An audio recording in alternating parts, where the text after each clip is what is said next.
বাংলাদেশের লক্ষ লক্ষ মানুষ ফলো করে যে আমি আর মামুন এখন আজকে এই স্টেজে ওই ধরনের কোনো সম্পর্কিত নাই। আমার ধারণা আমি বিবাহ সম্পর্কিতই ছিলাম এবং সে বলেছে সে বিবাহিত না।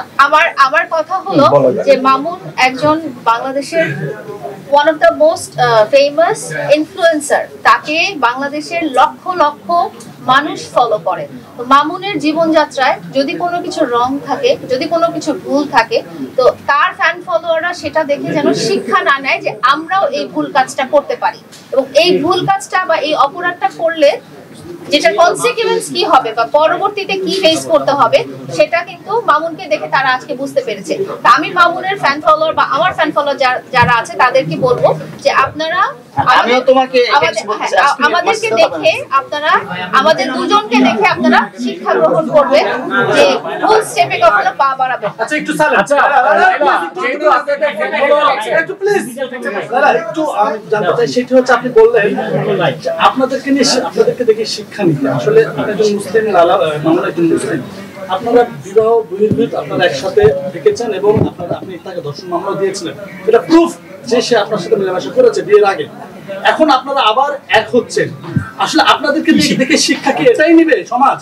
আপনার ফ্যান ফলোয়ার যে বিয়ে ছাড়া এইভাবে অবৈধভাবে মেলামেশা করা এই সমাজে, যদিও রাষ্ট্র এখানে কোনো বাধা দিবেন আপনাকে, যেহেতু সেহেতু ইসলাম এটা বাধা দেয় কিনা, এবং আপনাদেরকে নিয়ে দেখে কি এটাই শিখবে সমাজ? আর আমরা এটা প্রমোট করছি বারবার, এখানে দায়বদ্ধতা আসলে কার, আপনার না আমার? আচ্ছা, প্রথমত আমাদের মামলাটাই হয়েছে যে আমাদের সম্পর্ক রিলেটেড কনফ্লিক্টের জন্যই হয়েছে, যে আমরা কি বিয়ে করেছিলাম বা এখানে একটা ডিনায়ালের ব্যাপার চলে আসছিল নাকি কি, এটা ব্যাপারে কিন্তু মামলাটা চলে এসেছে। দ্বিতীয়ত হচ্ছে আমি আর মামুন এখন আজকে এই স্টেজে ওই ধরনের কোনো সম্পর্কিত নাই। আমরা এখানে জাস্ট এসেছি যে ওর যে প্রবলেমটা আছে সেই প্রবলেমটা আমাকে তুলে ধরেছে এবং আমিও তাকে বলেছি যে আমি যে কারণে আমি অভিযোগটা ইম্পোজ করে মামলাটা করে দিয়েছি সেটাও আমি তাকে বুঝিয়েছি যে আমার রুট কজই ছিল ওটা, যে তুমি যাতে শিখো এবং তুমি যাতে বুঝতে পারো যে তুমি যেটা করতে চেয়েছিলা বা করেছো সেটা ঠিক না। সো তার রিয়েলাইজেশন যখন সে বলেছে হ্যাঁ ঠিক আছে আমি আসলে বুঝতে পেরেছি এবং আমি সবার সামনে এটা বলতে পারবো যে আমি আসলে ভুলটা করেছি, তো আমি এবং এটা আর কোনোদিনও করবো না, তো তখন আমি ঠিক করেছি যে ঠিক আছে ও যেহেতু বুঝতে পেরেছে তাকে অবশ্যই সুযোগ দেওয়া উচিত একটা মানুষ হিসেবে। আচ্ছা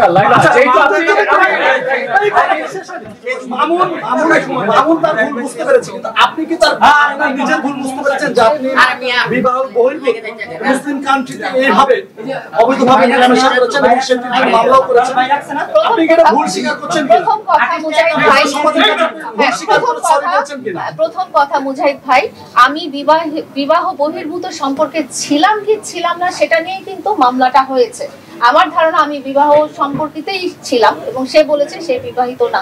কনফ্লিক্টটা কিন্তু রেজ হয়েছে ওখানে, তো এটা নিয়ে কিন্তু মামলাটা রেজ হয়েছে এবং মামলাটা যদি ধারাটা আপনারা দেখেন, আচ্ছা আমরা মামলা মোকদ্দমার কথা না যাই, সেগুলো এটা ক্লিয়ার করে ফেলছি।